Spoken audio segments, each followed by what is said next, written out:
As a basic scientist and researcher, you are aware of the slow trajectory toward eliminating health disparities.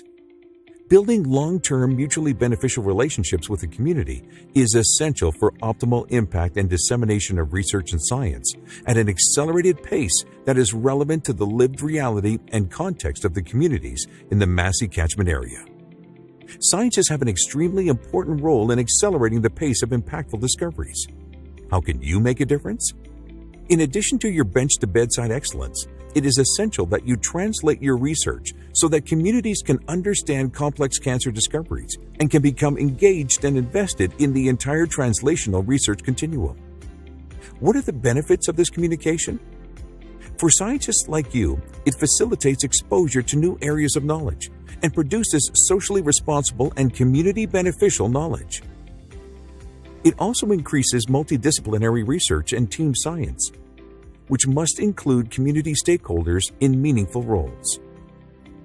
For universities, it enables research collaboration among faculty and community partners, provides unique training opportunities, facilitates bidirectional engagement, helps gain access to new funding streams, and attracts public-private partnerships.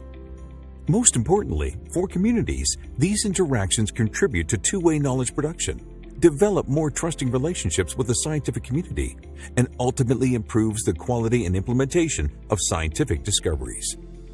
The community-to-bench model values communities as the backbone from which high-quality, community-relevant data are derived, which can inform both discovery science and clinical trials.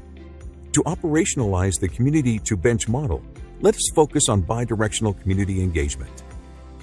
Bidirectional community engagement builds long-term relationships with communities in the Massey catchment, works towards mutually beneficial outcomes, builds community and scientists' capacity, and accelerates implementation specific to a community's needs.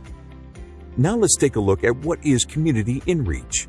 Community inreach recognizes, embraces, and invites community dialogue so that scientists and community stakeholders can work together to develop scientific questions and inform discoveries with the greatest impact and benefit to all populations equitably.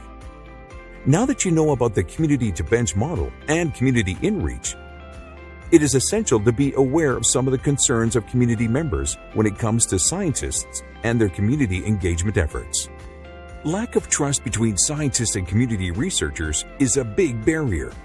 Much of this mistrust is based on past and present experiences of racism, discrimination, unethical research practices, and experiences with well-meaning researchers coming into communities only for their benefit and not for the mutual benefit of community members and scientists. Together, we can change this. Here's how. While engaging with the community, you need to understand, empathize, and strive for mutual respect and understanding. Work with community stakeholders to obtain a more nuanced understanding of the community. Use existing data and community outreach and engagement resources available from the Massey Cancer Center. Don't be afraid to show your personal side. It can help you connect with the community. They need to understand your passion for your research and why you are doing it. You can begin to bridge the gap between science and community through 4 basic steps. First, get to know the community. Engage with some of the community stakeholders. Understand the needs and strengths of the community. Find out how you can make your research understandable and relevant. Second, be clear about your objective. What is it you hope to share? Towards what end? What do you hope people can do with the knowledge? How is your research going to be helpful for them, their families, and the community? Third, work on your messaging. Share only a few key points. Use non-jargony language. Do not use language that will create further barriers, and use examples that are relevant to the community context. And lastly, be as creative as possible with your presentation and encourage participation from the community. Create opportunities for an actual conversation with the community. Remember, you are not alone. Reach out to the Massey Cancer Center and researchers in the Office of Community Outreach and Engagement for assistance.